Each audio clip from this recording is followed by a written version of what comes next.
Pecado premeditado. Dejen de hacerlo.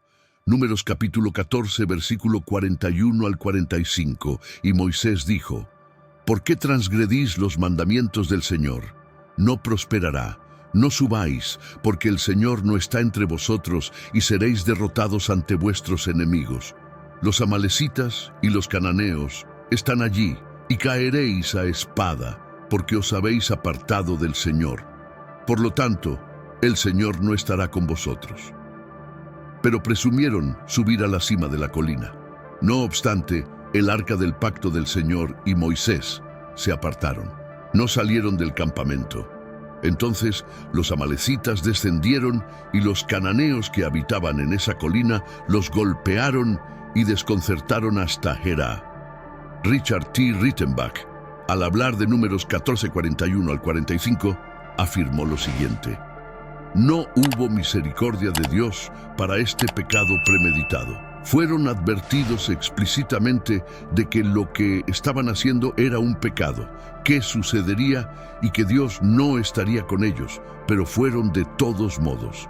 Presumieron subir a la cima de la montaña.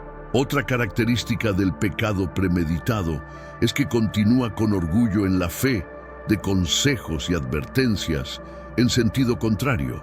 Lo que vemos aquí es que la presunción puede ser precipitada por un lado y bastante premeditada por el otro. Pero el concepto constante detrás de estas cosas es el orgullo, la arrogancia, la desafiante importancia propia y la autosuficiencia.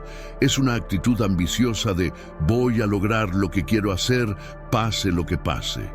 La voluntad de una persona de llevar a cabo su plan, incluso si Dios mismo dijera, no lo hagas. El pecado premeditado es un pecado cuidadosamente planeado y calculado que en algún momento todos hemos cometido, ya sea en el calor del momento, ideando un plan para salir de una situación incómoda con una mentira, o planeando cometer fornicación a pesar de conocer la palabra y la postura de Dios con respecto a la fornicación, ya sea cometiendo adulterio a pesar de haber hecho nuestros votos matrimoniales ante Dios y los hombres, o si es construir ídolos en nuestra vida, algo que exaltamos por encima de Dios, aunque sepamos que está mal.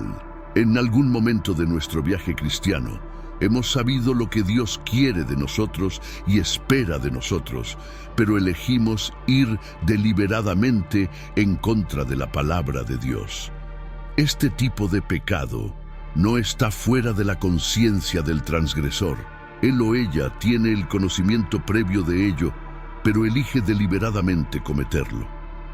Después de haber obtenido el pleno conocimiento del pecado, si aún planeas tu vida en torno a él, no serás inocente ante Dios. Cuando un creyente decide hacer oídos sordos a las advertencias de Dios y las instrucciones de su palabra, ese creyente se dispone a cometer un pecado premeditado. Dios nunca puede ayudarte a ejecutar un plan pecaminoso, y el Espíritu Santo no puede ayudarte a idear cómo cometer pecado. Si planeas el pecado y lo cometes, no estarás libre de culpa ante Dios. No es suficiente que el Espíritu Santo habite en ti. ¿Dónde exactamente en tu vida lo has puesto? Eres el templo de Dios, como dice la Biblia en 1 Corintios 3:16.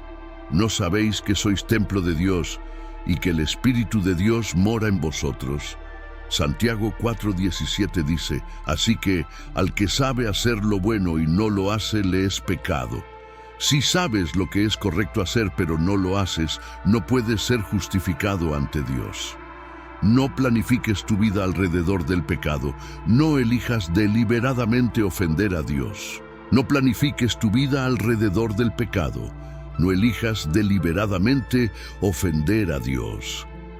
Lo que te da la comprensión de que un pensamiento en particular es pecaminoso es suficiente para disuadirte de actuar.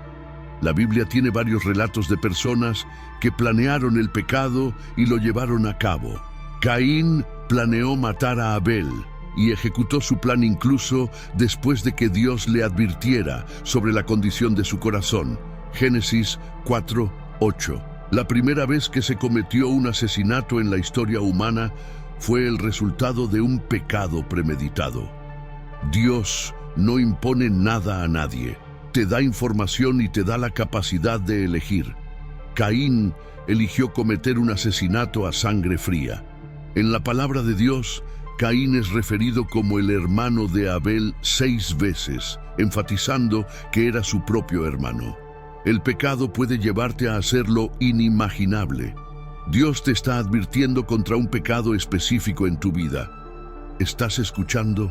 ¿Hay alguien con quien necesitas dejar de hablar? ¿Hay alguien a quien debes eliminar por completo de tu vida porque sabes que Dios te ha advertido al respecto? Si la relación es pecaminosa, deséchalos. ¿Dios te está advirtiendo sobre un hábito específico? Escúchalo. No te acostumbres a ignorar las advertencias de Dios. Hay un gran peligro en hacerlo. Personalmente, creo que Dios advierte a las personas una y otra vez, pero se meten en problemas cuando lo ignoran. Dios te ama. Escucha sus advertencias. Dios te ama, por eso te advierte. Dios está hablando a tu conciencia. Escucha. Puedes salvar tu vida hoy si simplemente escuchas a tu conciencia. Puedes salvar tu matrimonio hoy si simplemente escuchas a Dios hablar a través de tu conciencia. Puedes ahorrarte toda una vida de dolor si simplemente escuchas a Dios hablar a través de tu conciencia.